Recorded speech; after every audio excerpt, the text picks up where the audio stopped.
36 নম্বর আয়াতের মধ্যে আল্লাহ তাআলা আমাদেরকে স্পষ্ট ভাষায় জানিয়ে দিলেন, দুনিয়ার মধ্যে পাঠানোর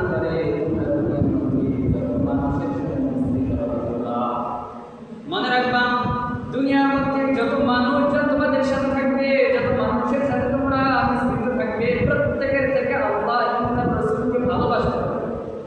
এটা তাওহীদের 4 নম্বর শাখা আল্লাহ তাআলা বলে দিয়েছেন। যদি কোনো বান্দা দুনিয়ার সমস্ত কিছুর চেয়ে আল্লাহ এবং তার রাসূলকে ভালো না বাসতে পারে, ওই বান্দাও পরিপূর্ণ ঈমানদার হতে পারে। আল্লাহ তাআলা সূরা তাওবার মধ্যে বলেন, কুল ইন কানা আবাউকুম ওয়া আবনাউকুম, আল্লাহ তাআলা বলেন, হে নবী আপনি বলে দিন পরিপূর্ণ ঈমানদার হওয়ার জন্য মানুষের জন্য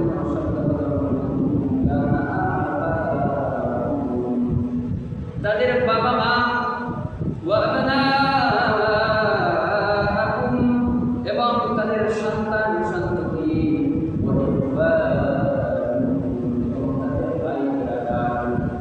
ওয়া আজওয়াজুকুম এবং তাদের স্ত্রী, ওয়া আশিরাতুকুম এবং তাদের কাছের নিকটাত্মীয়, ওয়া আমওয়ালুন ইকতারাফতুমুহা ওয়া তিজারাতুন তাখশাউনা কাসাদাহা।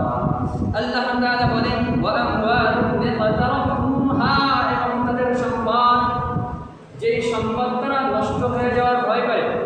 এখানে আল্লাহ তাআলা সম্পদের বিষয়টা আবার বলেছেন, সেই সম্পদ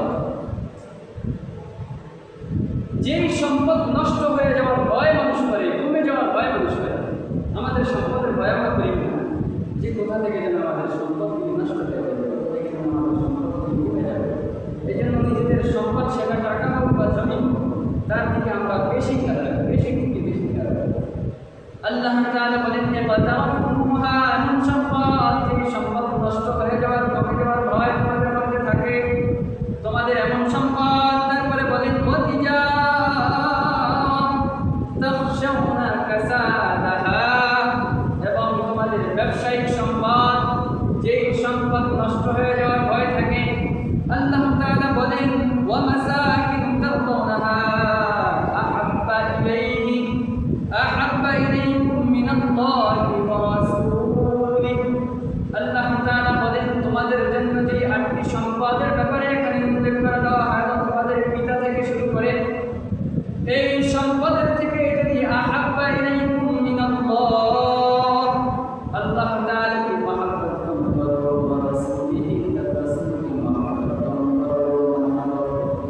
যেই 8টি সম্পদের ব্যাপারে আল্লাহ তাআলা বর্ণনা করেছেন, এই 8টি সম্পদের থেকেও যদি রাসূল এবং তার আল্লাহ তাআলার মহব্বত তোমাদের মধ্যে কমে যায়, আল্লাহ তাআলা বলেন, ইলাইকুম মিনাল্লাহি ওয়া রাসূলিহি ওয়া জিহাদিন ফি সাবিলি, এবং যদি আল্লাহ তাআলার রাস্তায় তোমাদের জিহাদ থাকা দরকার, তোমাদের কমে যায়, জিহাদের জন্য যদি তোমাদের মহব্বত কমে যায়, রবের রাস্তায় খরচ করার পক্ষে যদি তোমাদের মহব্বত কমে যায়, ভালোবাসা কমে যায়, আল্লাহ তাআলা বলেন, ফাতারাব্বাসু হাত্তা ইয়াতিয়াল্লাহু বিআমরিহি।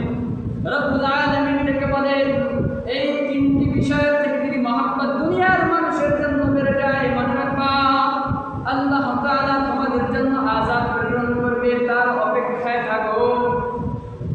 এই কথাটা কত ভয়ঙ্কর বলেছেন রব।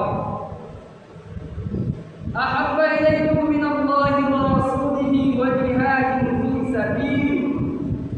আল্লাহর মহব্বত, তার রাসূলের মহব্বত, আল্লাহর রাস্তায় জিহাদের মহব্বত যদি তোমাদের কমে যায় দুনিয়ার মানুষের তুলনায়, মনে রাখবা ফাতারাব্বাসু হাত্তা ইয়াতিয়াল্লাহু বিআমরিহি।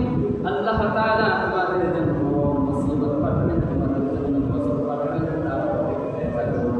মানে হলো আল্লাহ তাআলা স্পষ্ট ভাষায় আমাদেরকে জানিয়ে দিলেন, যদি রবের মহব্বত আমাদের থেকে কমে যায়, রাসূলের মহব্বত কমে যায়, জিহাদের মহব্বত কমে যায়, আমাদের উপরে গজব প্রেরণ করবেন, অপেক্ষায় থাকতে বলেছেন।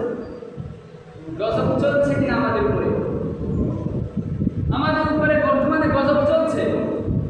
আমরা মুসলিম হয়ে শান্তিতে নেই, মুসলিম হয়ে যে আমরা অশান্তিতে রয়েছি, এটাই তো আমাদের উপরে সব থেকে বড় গজব।